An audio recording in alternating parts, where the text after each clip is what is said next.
degmada Saylac waxay sii wadaysaa muddo qarniyo ah inay mar labaad laga hirgeliyo fooq oo marka laga reebo fooqa kaco oo say dadka deegaanka iyo dadka taariikhda ayaa ay noo sheegeen muddo 1910 meelaha baa la dhisay waa qarni iyo 10 sano ka hor baa لكن فوق الأرض تدي سيلة عاصمة ضخمة هي الصومالية عربتها هي أعجبها كل مدة تقدم ضدي وقت قاسي يدب وصغير فوق لبعض مر لبعض وهي الجلية ينقل ساعة وأنا فوق في عصر الله رسايو مركز واحد جعله ورمركا ومدة سمالة كارهان ورمركا دول كسل كتير مدة سيلة وحلنا هاي وحي ورمرة ونسود ويننا هاد بعد سلامتي شعب منها دقمة السيلع قبل كسلل هاد بعد سلامتي ومال جويد حلقة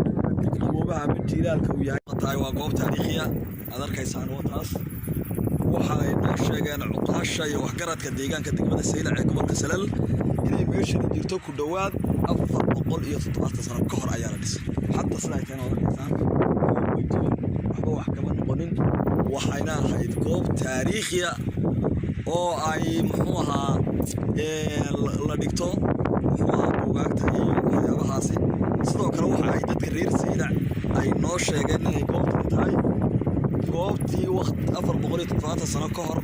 Turkiga xiriirka ganacsi la lahaa xilligaana ay Soomaalidu aqoon iyo waxba lahayn ay tira ahaan iyo lahaana yarayeen ay dhigan deganaa Turkigaas oo waqtigaasi dukan ugu diray ganacsi iyo muxuu ahaa maamul baa gacanta ku hayay ay dadka deegaanka degmada Saylac iyo nawaaxigeegu ay kula saxeexdeen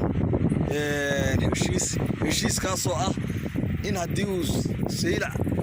markii uu soo degay inuu laakiin uu ka noqonayo markuu danihiisa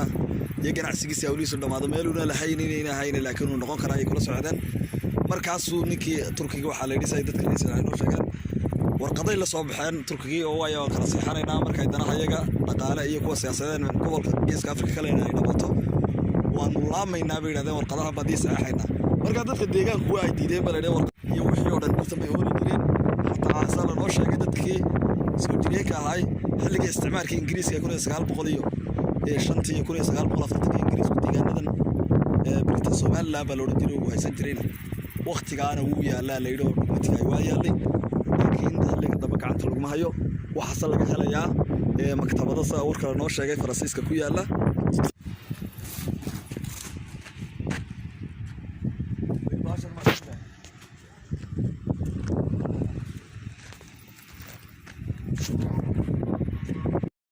بسم الله الرحمن الرحيم الحمد لله رب العالمين والصلاة والسلام على أشرف الأنبياء والمرسلين ما أنت waxaanu joognaa degmada Saylac gaar ahaan qabrigeeni aabeen Soomaali qabri ma idinka muuqda waliba dadkii horaha muuqaalka waa dadka reer Saylac kamid ah waliba dhalinyarada qoyaana ayaa waxay leeyihiin qabrigaas waa odaygii Soomaali oo halka ku geeriyooday ilaa ka yimid qabriga dharkiisa markaad eegto ilaa 3 mitir baa loo qiyaasi karaa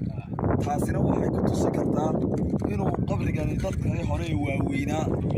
kidaha Indiankii oo ganacsiga ganacsiga lahaa masaaridii hore